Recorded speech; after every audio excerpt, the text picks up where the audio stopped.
Canadian PM ने जो झूठे आरोप लगाए उसे भारत समेत दुनिया भर ने नकारा, मगर अब कनाडा की मीडिया एजेंसी भी इन आरोपों को लेकर उन्हें घेर रही है। कैनेडियन पीएम ने बिना सोचे समझे ये बात बोल दी कि निज्जर की हत्या में भारत सरकार के एजेंट्स का हाथ है, लेकिन अब उन्हें अपने ही देश में जबरदस्त तरीके से घेरा जा रहा है।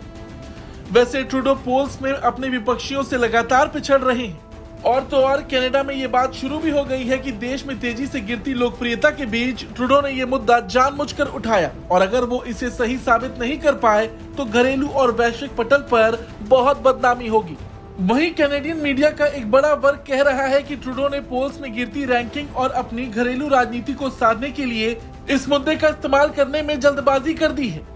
कनाडा के प्रमुख अखबार नेशनल पोस्ट ने लिखा है कि ये याद रखना जरूरी है कि ट्रूडो ने जो आरोप लगाए हैं उसे साबित किया जाना बाकी है।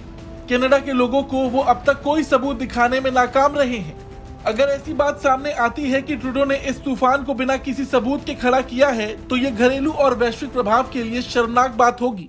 नेशनल पोस्ट ने एंगस रीड इंस्टीट्यूट की एक हालिया पोल का हवाला दिया, जिसमें ट्रूडो को महज 33% अप्रूवल रेटिंग मिली है, जबकि 63% लोगों ने उन्हें नापसंद किया। ट्रूडो की सरकार वर्तमान में 24 सांसदों वाले न्यू डेमोक्रेटिक पार्टी के समर्थन से सत्ता में बनी हुई है। इस पार्टी का मुखिया जगमीत सिंह है, जो खुद बहुत बड़ा खालिस्तानी समर्थक है। वहीं नेशनल पोस्ट के अलावा कनाडाई अखबार टोरंटो सन के एक लेख में लिखा गया कि कनाडा ने भारत सरकार पर जो आरोप लगाए हैं उसे लेकर भारत चुप नहीं बैठने वाला। कनाडा के लोगों को मोदी सरकार से अब बस यही उम्मीद करनी चाहिए। इस आरोप के लिए भारत कनाडा को सजा देने की कोशिश करेगा। इसलिए ये जरूरी है कि ट्रूडो की सरकार निज्जर की हत्या से भारत सरकार का लिंक साबित करने के लिए जो भी सबूत पेश कर सकती है उसे जारी करे।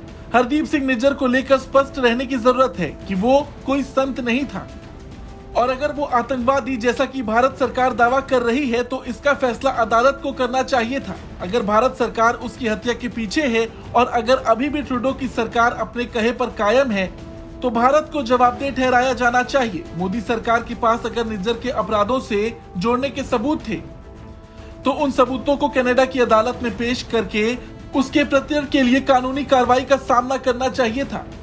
अखबार ने खालिस्तानी चरमपंथियों को लेकर ट्रूडो सरकार की निष्क्रियता पर भी सवाल उठाए। टोरंटो सन ने लिखा, पीएम ट्रूडो ने कहा कि कुछ लोगों के कार्यों के आधार पर पूरे समुदाय को जज नहीं किया जा सकता और सिख समुदाय की रक्षा करेंगे। यही सही है, लेकिन अगर कुछ बुरे लोग आतंकवादी गतिविधियों में संलिप्त हैं या हिंसा को उकसा रहे हैं, राजनयिकों के खिलाफ हिंसा की बात कर रहे हैं, तो उन्हें कुछ तो करना चाहिए। ट्रूडो ने इस मोर्चे पर कुछ नहीं किया।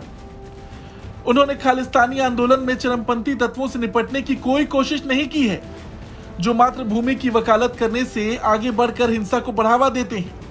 इस विवाद से ना तो पीएम मोदी को दिक्कत हो रही है, ना ही जस्टिन ट्रूडो को, बल्कि इसका प्रभाव सीधा कनाडा के लोगों पर पड़ रहा है जो भारत से व्यापार करते हैं, और उन लोगों पर पड़ा है जो भारत जाने के लिए वीजा की व्यवस्था करने की कोशिश में लगे हैं।